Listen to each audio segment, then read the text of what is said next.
There are plenty of opportunities in the market right now, but this one stands out in a particularly huge way. It's in an industry that's undergoing a massive overhaul in the US, and a few international dynamics are also providing some windows for growth for it. I'm learning about this industry for the first time, but nevertheless, I think we found a great opportunity, especially for some short-term arbitrage here. Check it out. It had a current market cap of about 8.5 billion when I started preparing this video yesterday, but today it's already up to 9.2 billion.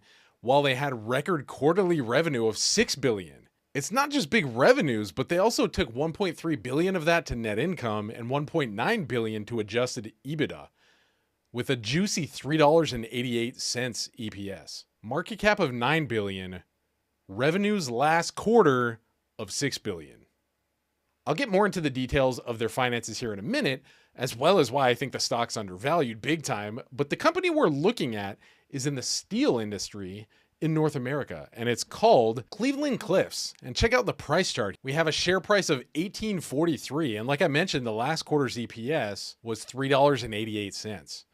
Though the stock's grown well over the last couple of years, it seems there's still an opportunity at this moment, especially because we have what looks to be a big earnings on the horizon coming out on February 11th. I appreciate you guys so much for your input, comments, thoughts, and feedback down in the comments section. One of the really interesting things I've found that I enjoy about the comments section is that we have this interesting mix of, on one hand, really conservative, kind of long-term oriented investors who only ever buy and never really sell, along with a mix of meme stop loving apes who are happy to trade their entire net worth basically every single day. You guys know that my investing style has been evolving over the last few years as I've been doing this channel, and Cleveland-Cliffs seems like both a decent short-term opportunity as well as a potential long-term trade as well. So first, let's take a look at where they fit in the industry, why I think they're undervalued and thus a good opportunity, as well as some of the concerns, competition, leadership, and forward outlook as well as what I'm doing with the stock.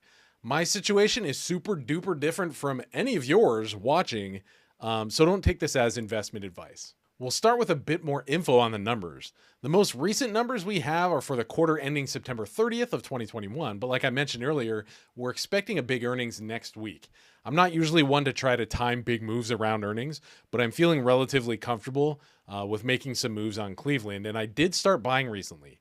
Here we have some figures for the income statements where we see revenues and gross profits all moving confusingly rapidly in the positive direction.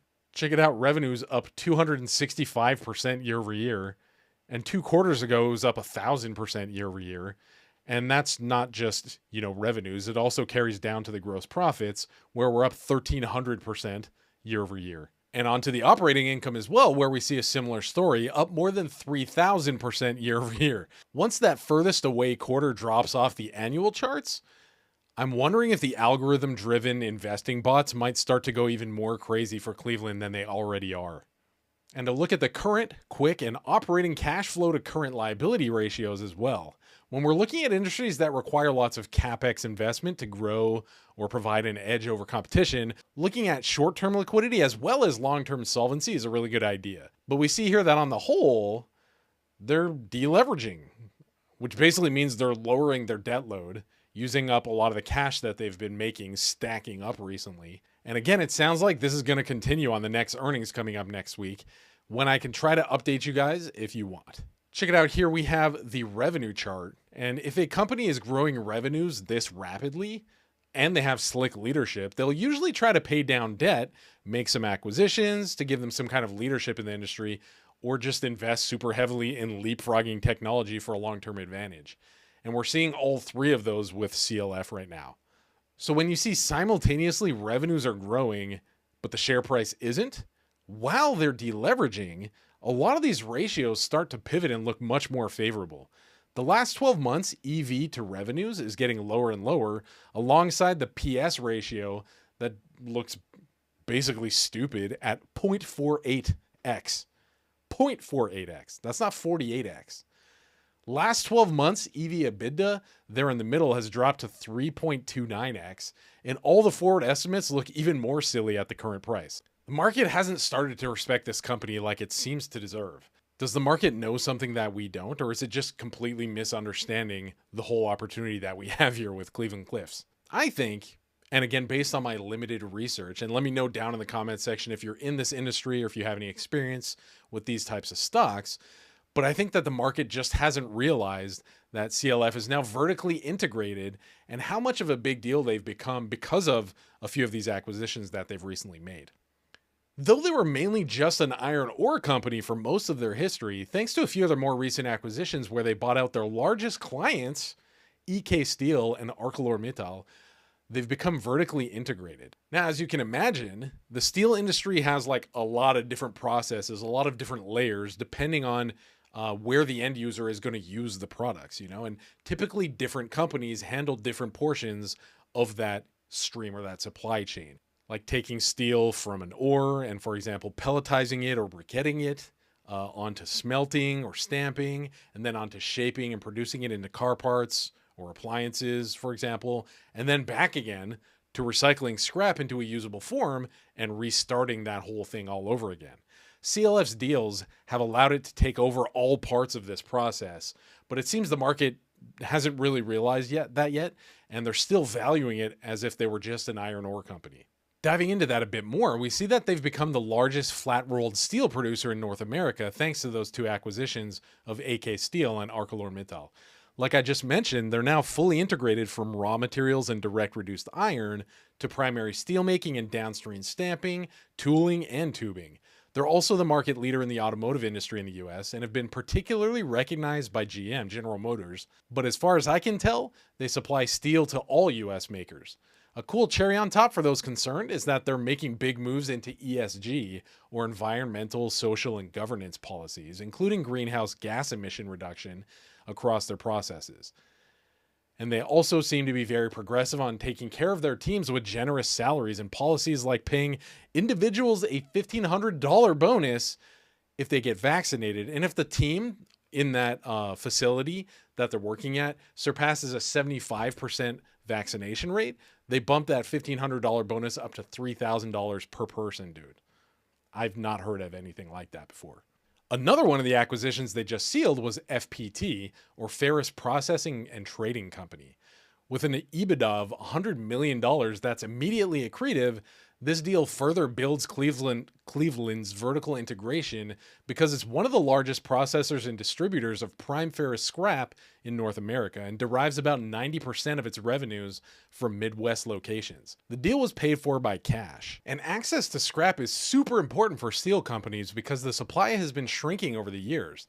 So now Cleveland is locked in a supplier that fits into this point of their chain, and this brings them an affordable and reliable source of high-quality scrap, which can be a more profitable alternative to building certain products from raw materials. It's been said that the next precious metal will be scrap because it can be so valuable in supply chains, and the supply of it is steadily decreasing. And as a result, Cliffs now covers the entire steel life cycle. Check it out here. Cliffs flat rolled up there on the top left. Agreement with OEM covers both steel sale and scrap offtake. So they're selling a bunch of steel to these manufacturers, for example, who make cars. And then later on, they receive the scrap back, process it, and then use it again in their furnaces to make flat rolled again, and then, sell it again for new steel to automakers. Or they off-sell that scrap, which is becoming in higher and higher demand to third parties. So digging a bit more into the idea that they're no longer just an iron ore company, we see here just how thorough their offerings are across almost all industries. They have the extensive product offering listed there on the right side, and I imagine that covers almost every industry's needs for steel. I legit read that one down there on the bottom right as Stampede Components, and I was like, oh yeah! Now, my first thought when I heard that they're the largest automotive steel supplier in the US was that they would be negatively impacted by the chip shortage that's strangling production around the world right now. After all, if the manufacturers can't even get their hands on the chips that they need to make the cars or sell the cars, why would they be making more cars and, rushing in steel? But as they show here, dealership inventories have reached an all-time low of 22 days of sales outstanding, and demand doesn't seem to be dipping at all. They also mentioned the fact that truck and SUV sales are increasing in market share. And while we don't necessarily pay more for those as the end user versus, say, like a small sports car, The amount of steel the manufacturers are having to buy from CLF is definitely larger per vehicle on an SUV or a truck, so that's pretty sweet. Despite the shortage, the SAAR, or Seasonally Adjusted Annual Rate of Vehicle Sales, has hit 18.5 million units in 2021, which is the highest level on record since July 2006.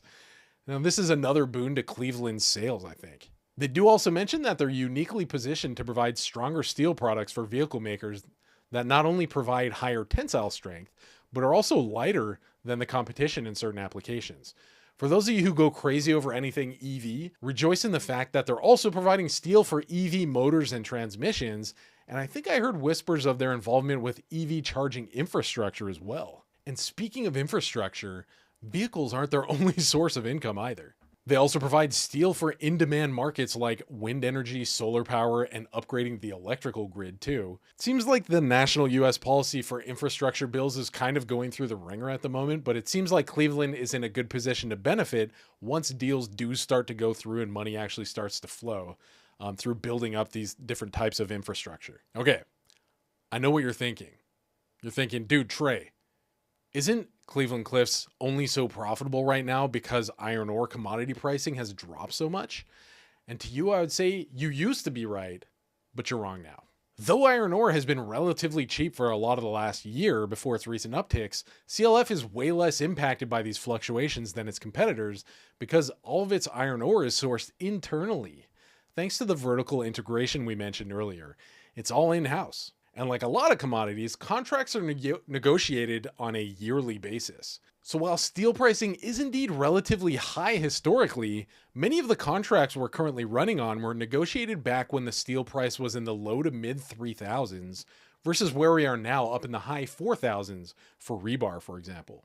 This is a 10-year chart, so you can see just how things move. But the CEO, Lorenzo Gonçalves, or LG as a lot of people call him, continues to reiterate the fact that most of the ongoing contracts are being renegotiated at higher prices, and that will basically guarantee beefy margins for the coming year. And it looks like about 45% of its contracts are negotiated on an annual basis, giving CLF a bit of an edge over a lot of its competition when it comes to being vulnerable to those, price fluctuations. And speaking of competition, there were a lot of companies in this space, and there was one in particular that stood out as a really good potential investment opportunity too. Now, I'm going to share a bit about it, but I'm going to need your expert feedback, your expert input to come to any conclusions on this. Here we have a list of a number of competitors where we see United States Steel, ticker symbol X, with similarly appetizing ratios, especially compared to all the other competition in the space listed on these charts. X currently sells for $21, and the chart looks pretty similar to CLF's actually, with a big dip recently followed by a nice uptick. But going back to this chart, focus in on the far right columns there where we can see the analyst target prices. Both companies provide significant upside, and actually X just dropped a pretty beastly earnings report a couple of days ago too. Now keep in mind that the most recent quarter for CLF isn't yet on this chart, so things could vary drastically in one way or the other. But only looking at these figures, including return on equity, CLF beats X by 119% to 50%, and the EBITDA margin looks a tad higher by about 3.5% as well, as is the net income margin. But let's keep an eye out to see how these compare after CLF's report next week. As far as I can tell, while CLF has been carrying out their plan to upgrade their equipment gradually, while also paying down debt to deleverage in a very clear and focused manner, from what I can tell from the research I've done on X, it sounds like their leadership's kind of flip-flopped a few times on like which path they're going to take. Are we going to spend a lot of money on CapEx to upgrade and modernize and become more environmentally friendly? Or are we just going to, pay down debt to deleverage? And it sounds like that's been frustrating for a lot of investors. Here we can see CLF's operational footprint showing that they have 4 EAFs, or electric arc furnaces. These are a really big deal because they're newer technology and are way more flexible and efficient than the previous generation of blast furnaces. It sounds like X is on the move as well, but only has 2 EAFs operational as of now. So with this lead in efficiency, it kind of puts X in a position where they can't produce as much using the more efficient EAFs and are therefore losing ground to Cleveland Cliffs. If you know more about X, please leave a comment down below, but from what I can gather at the moment, it sounds like if I can only invest in one of these companies at the moment, CLF sounds like the larger, more advanced one to bet on as far as the production side goes. And finally, let's take a look at insider trading for Cleveland Cliffs. It's a good thing when you pull up the charts and see an ocean of green with nobody selling off.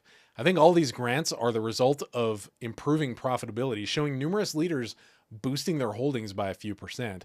But there's also some insider buying down below where numerous executives, including a director, the president, and the CFO, are all buying in thousands of shares as well. That's a really good sign that things are about to make big moves. So it seems to be a really good opportunity that's being massively overlooked at the moment. I'm dollar cost averaging in, but I want to hear more about your guys' plan with this stock and the market, as a whole right now, especially as we're seeing huge volatility after like the worst January ever and like really inconsistent responses to pretty decent earnings. Like we saw Microsoft fall for a bit after its earnings, whereas today Google's earnings, it's like skyrocketing.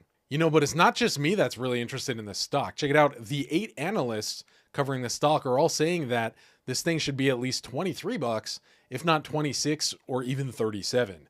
All those numbers give us drastic upsides, but $37 would be more than double where we're at now.